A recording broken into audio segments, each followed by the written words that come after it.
Ketemu lagi bersama aku Sarah Hajar Mahmudah di episode terbaru Asikin Aja.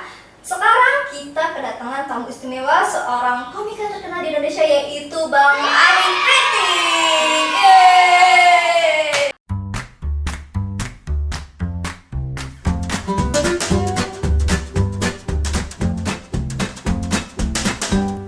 Halo semuanya, sekarang Asikin Aja lagi kedatangan tamu spesial nih, Kak Ari Kriting. Halo, langsung dong. Say hi dulu Bang. Say hi.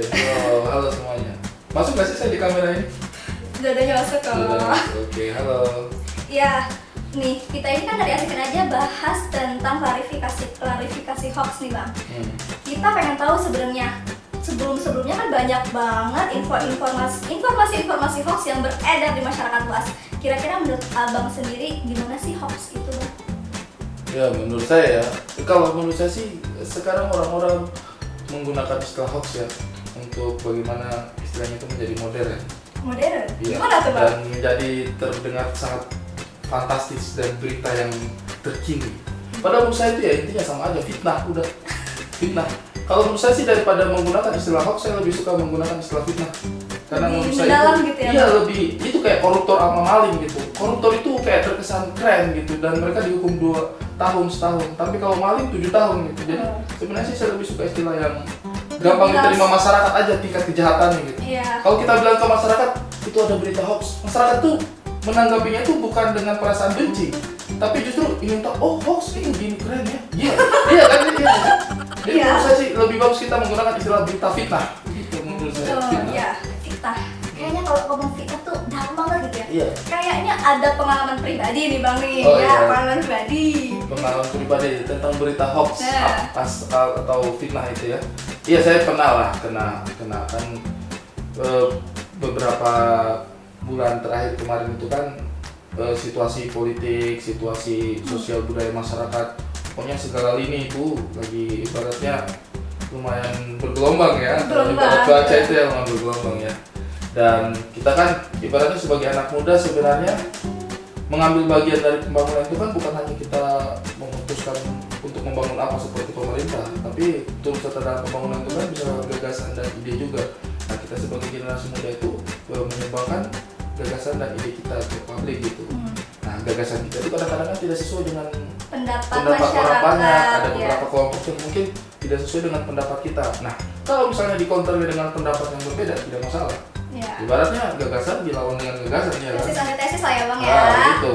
Tapi pada satu sisi ada beberapa kelompok masyarakat yang ternyata melawan itu semua dengan menyebarkan berita hoax tadi ini, fitnah tadi ini.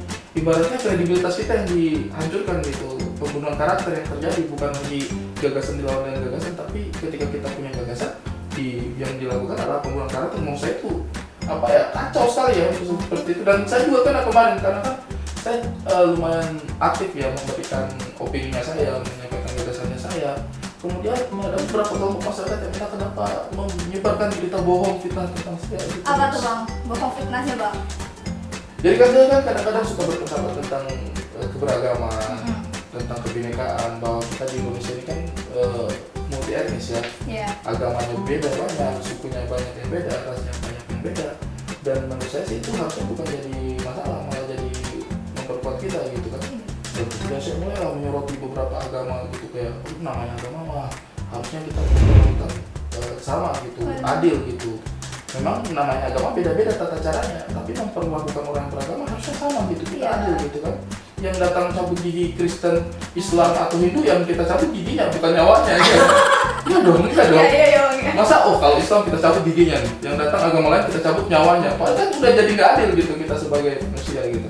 Jadi menurut saya semua agama memang tata caranya berbeda-beda, tapi sebagai orang beragama memperlakukan orang beragama lain kita harus adil gitu, adil. Nah, ternyata ada mungkin yang beberapa orang yang tidak sepakat dengan sikap saya ini, dan yang dibuat kayak, hei, Ari Kriting, si kafir, membela penista ulama, agak urus saja agamamu sendiri. Loh, ini saya lagi urus agama saya sendiri, gimana ceritanya? Itu kan apa ya, kenapa ya? Karena saya ini mungkin dari timur ya, dari Nusa Timur ya, jadi orang-orang itu suka agak gini, agak menilai kita itu dari luarnya saja ya. Jadi saya mungkin dianggap bukan Islam, sehingga ketika mengurusi hal-hal yang berkaitan dengan agama Islam itu kafir, disebarkan berita si Ari Keriting kafir mengurusi agama Islam gitu-gitu kan. Padahal saya itu bukan mengurusi agama Islam itu, maksudnya ilmu agama saya juga tidak sekuat itu untuk mengurus agama gitu. Cuman saya percaya bahwa kita itu harus bersikap adil, harus berbuat baik untuk apapun agama kita. Jadi cuma itu saja gitu. Dan tiba-tiba saya menjadi kafir dalam suatu negara tidak sepakat dengan beberapa. Itu kan fitnah kan, hoax. Fitnah nih. Kak Ari ini merasa difitnah. Nah, tapi emang kalau kita telaah ya, akhir-akhir ini jangankan orang kafir yang dibilang, yang non-muslim dibilang kafir, kita aja yang biasanya sama muslim dibilang kafir, dikafir-kafirin. Sakit hati banget ya Bang ya? Tapi menurut saya sih, ini kalau kita bicara tentang bagaimana kita beragama lagi, saya sih sepakat dengan pendapatnya Cak Nun sih, yang bilang ya, pada akhirnya sih memang kita tidak bisa mengklaim diri kita muslim atau bukan, Islam atau bukan. Perbuatan kita yang menunjukkan kita muslim atau bukan, Islam atau bukan. Ya kayak gitu sih. Ibaratnya meskipun kita bilang kita pejabat, tapi kalau kita korupsi ya jadinya koruptor.